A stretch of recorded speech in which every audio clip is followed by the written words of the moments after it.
Hello everyone! The Burning Legion has invaded Azeroth once again, and Paladins, they're able to pick up 3 different artifacts to empower them in this war. For Holy Paladins, it's the Silver Hand. A secret order of Paladins has been watching over the resting place of the great Titan Watcher Tyr for hundreds of years. Histories tell that this powerful warhammer was buried there with him. Now recent events, like warriors and shadow priests going into the tomb to claim these artifacts, it has threatened the safety of their sacred charge, and they have appealed for help from Paladins across Azeroth. We meet up with Travart, a member of the Tyr's Guard, who has spent centuries guarding and keeping the tomb of Tyr a secret. We must reclaim the Silver Hand before those with evil intent can seize it, and to free it from its wards, we need relics called the Sparks of Tyr. Travart has one in his possession, as does his brother Gelford, who has journeyed to Northrend to seek aid from Tyr's homeland, but he is not returned yet. We go out in search of his brother, as well as the Spark, and as we go through the quest, I'll talk a little bit more about Tyr and the history behind the Silver Hand. My brother spoke of a dragon called Lanagosa at Wyrmrest Temple.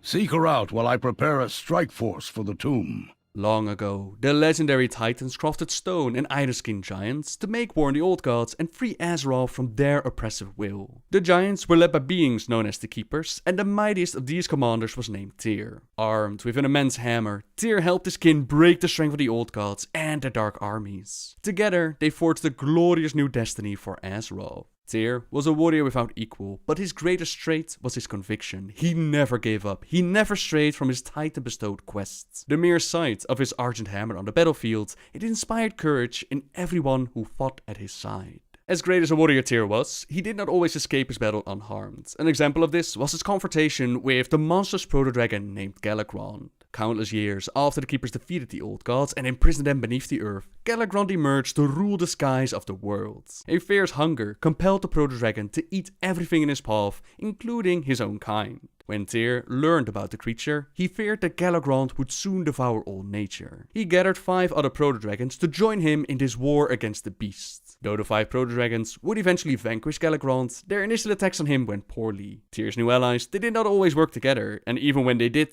Galakrond proved too mighty for the combined strength of the Keeper and the proto-dragons. In one battle, Tyr himself grappled with Galakrond and he pummeled the beast with his hammer. The blows had little effect, Tyr's weapon was knocked from his grasp, and Galakrond consumed the Keeper's hand. Only with the help of his 5 winged allies did Tyr escape that battle with his life. These 5 winged allies would eventually figure out a way to overcome Galakrond. They were empowered and they became the dragon aspects. The blue dragon Lanagosa, she told Gelford many stories about Titan Keeper Tyr, like the one where he battled with Galakrond. She also told him that Caligo saw Tyr's severed hand at Galakrond's rest. Gelford got very excited about this and he left to check it out, so we trace his steps. Galakrond's rest can be dangerous.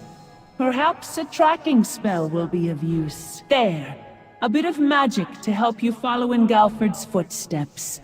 Good luck! Your friend came seeking answers. His mind flooded by memories stored in the spark of the noble Watcher. He learned of Tyr's ancient battle against Galakrond, and of the hand he lost in the dragon's maw. This friendly Tonka spirit is speculated to be Bunic, a Tonka that showed up in the comic Warcraft Legends Volume 3. She was on a quest to gain a relic which would prove herself worthy of Akiok, a quest that would sadly prove too much. Akiok found her body next to the massive remains of Galakrond, impaled by the spear of a Magnetor. Now a similar vision showed up in the novel Dawn of the Aspects, that is where Kalecgos saw the severed hand, and in that book Jaina figured that the image shown, it could be Tyr in disguise, but considering that we now once again see this female Tauren, it could also very well be Bunic. Either way, the spear tells us what happened next. A silver hand was forged by Jotun, Tyr's dearest friend for many ages. When Tyr found proof of Loken's betrayal, it was Jotun who stayed behind to hold off the fallen Watcher's pursuit. Keeper Tyr worked with a giant named Jotun to replace his missing hand. They mined a vein of pure silver deep within Azeroth. Jotun used this metal to forge a hand for his injured companion. Tyr was in awe of Jotun's craftsmanship, and he asked the giant for one final favor, to reforge his warhammer so that it would incorporate the image of this new hand. The giant did as he asked, but he inquired why the keeper wanted to draw more attention to this wound. Tyr replied that he did not consider his missing hand a reminder of defeat. For him, it was a symbol of the sacrifice he had made to defend Azeroth, and he wanted the world to see that as well. When Jotun finished reshaping the hammer, Tyr named his weapon the Silver Hand. Your friend sought out Jotun, but the spark did not warn him of the cruel curse with which Loken twisted the Watcher's mind.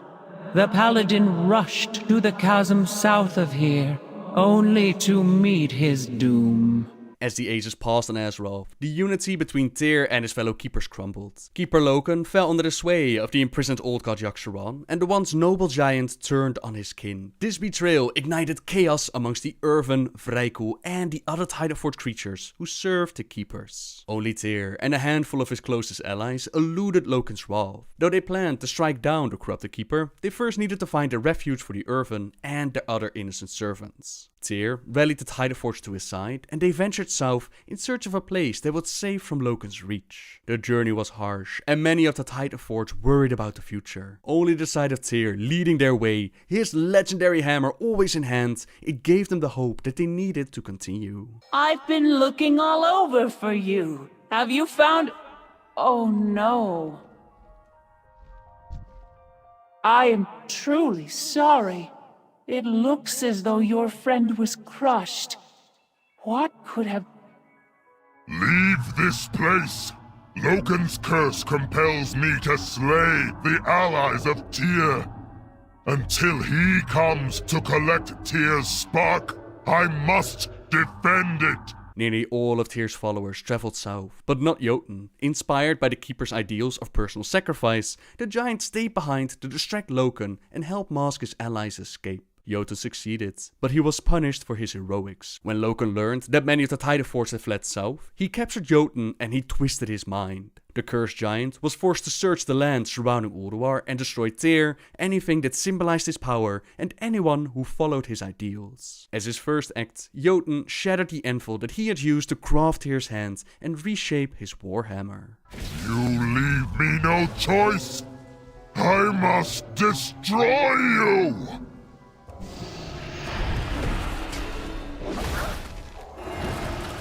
The pain! It frees my mind of the curse. For the moment. Loken's enchantment won't let me die. We have only a moment before I fall into madness again. Here is the spark. Take it and flee. Keep the memory of my fallen friend alive. We smack some sense back into Jotun, but sadly, his curse will live on. Not much that we can do about it at the moment, nor can we do much for Galford anymore, but we did retrieve the spark, which means that we get to go into the tomb, do a ritual, and claim the weapon. If you desire, I can take you back to your city in the sky. I will return later for Galford's remains. Loken awakened two of the old god's most powerful generals, and he sent them after Tyr. These enormous creatures were called the Kafraxi. They stormed south and they caught up with Tyr and the Titanforge refuge in the land that we now know as Tirisfal, or as the Vrykul called it, Tyr's Fall. Tyr stood against the Kafraxi alone. It would be his final and greatest hour. He called upon all the lessons he had learned in battle. He wielded the silver hand as if it were an extension of his own body. The Kafraxi slashed at his metal hide, but Tyr's hammer shielded him in holy power and it mended his wounds. The battle dragged on for days, with neither the Keeper nor his enemies giving any ground. Tyr knew that there was only one way to secure the safety of his allies. He unleashed his immense power, igniting an explosion of arcane magic that blasted a massive crater in the earth. Tyr and one of his foes were killed instantly, the other on the verge of death that one retreated from the battle site. Now after Tyr's sacrifice, his allies came back, they saw what had happened, they entombed the fallen Keeper and the dead Kafraxi where they lay. None of the Titanforge felt worthy enough to take up their leader's hammer, and they buried it with his corpse. Tyr's followers then enchanted the tomb with protective wards. They bound the silver hand to these magical seals,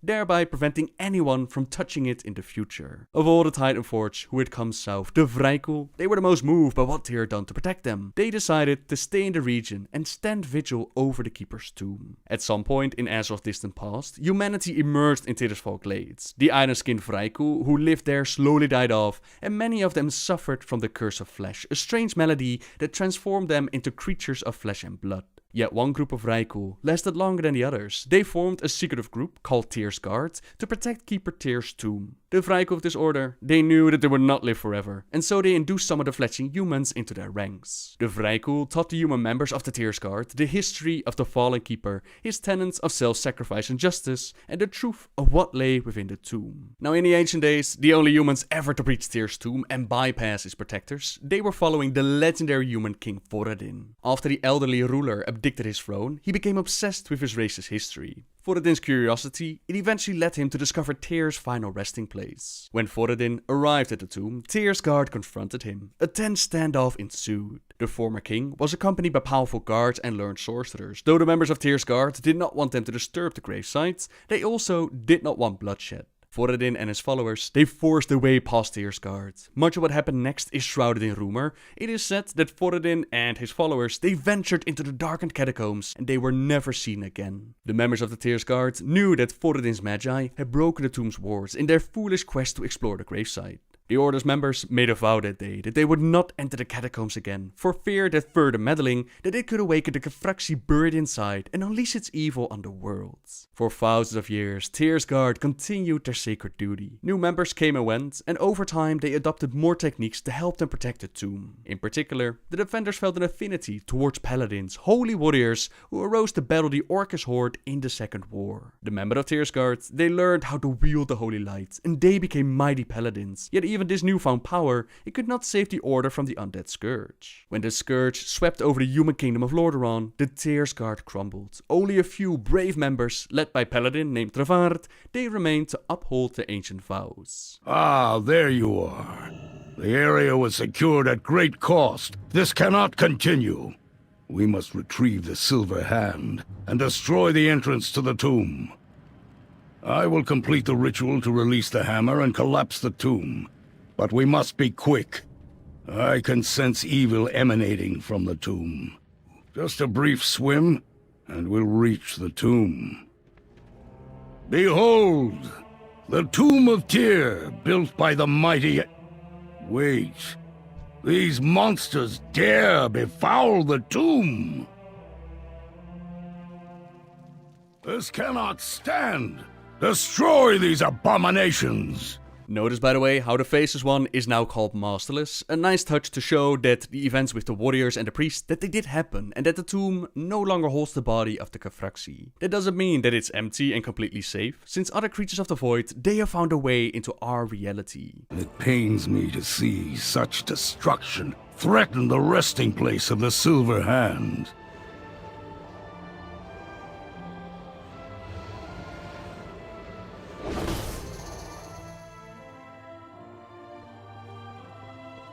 Look there! The Sacred Hammer's wards remain strong.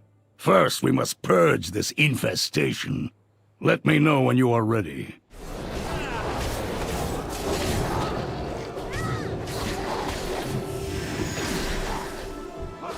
Well done, everyone.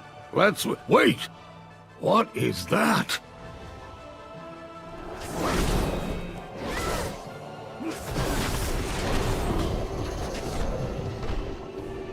At last, we can begin. After the ritual is complete, and we have the hammer, the complex will collapse, sealing Tyr's resting place forever. Something is wrong. One of the other sparks isn't here.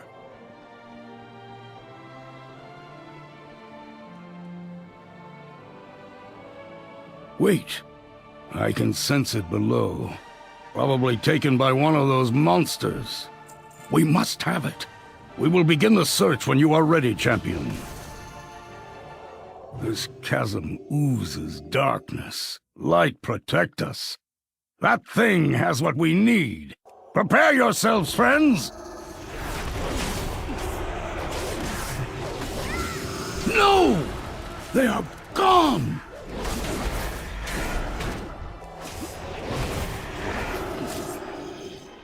The last of my brothers and sisters. I am all that remains of the Tyr's guard. I have the spark. The battle this place has seen has warped reality too much. We must finish this now.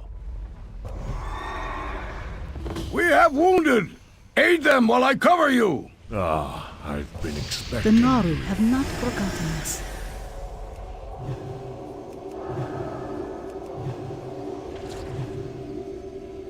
Life to consume. Hello. How are you? A dark presence emerges from the void. Something big. We need to move Hello? now. Excellent. And with no time to waste, let's move. Everything is in place for me to complete the ritual. All of you, defend the tunnel.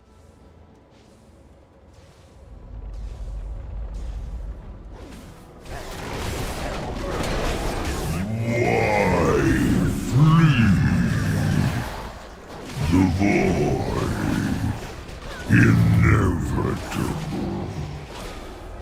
That thing is too powerful. Focus on staying alive and keep it at bay. For just a few more moments. Stay strong!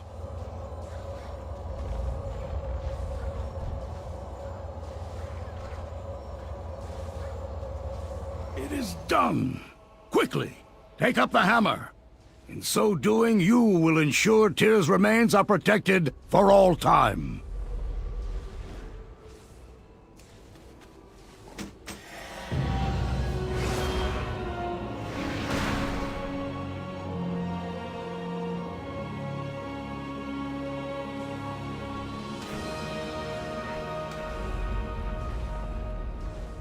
We have the hammer! Everyone run! The tomb is collapsing!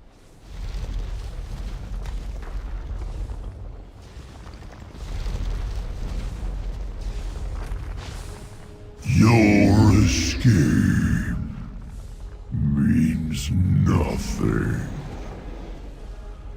We'll find you again. Apologies for the hasty retreat. The tomb's collapse was triggered by the hammer's removal. Though his halls are no more, Tyr is now protected by several tons of stone and water. The prison is buried as well. I can think of no one better to hold the silver hand. Wield it well. Return to Tyrosus and tell him of our success. We will meet again. We barely escaped the tomb alive, and Mordor the Hunter didn't seem at all impressed with the tomb collapsing in on him. Considering how powerful these creatures of the Void can be, I personally can't wait to see for the moment where the story will dive deeper into the Void Lords and what their reality might be like. For now though, we've obtained the Silver Hand, and with it, Paladins will continue their adventures through the Broken Isles and the war against the Legion. Tyr can hopefully enjoy his eternal slumber once again, and hopefully in the future we'll deal with Mordor the Hunter and the Void that's attached to it. For now though, thank you very much for watching everyone. Subscribe if you like my videos, leave a like if you enjoyed this one, and until next time guys, see ya!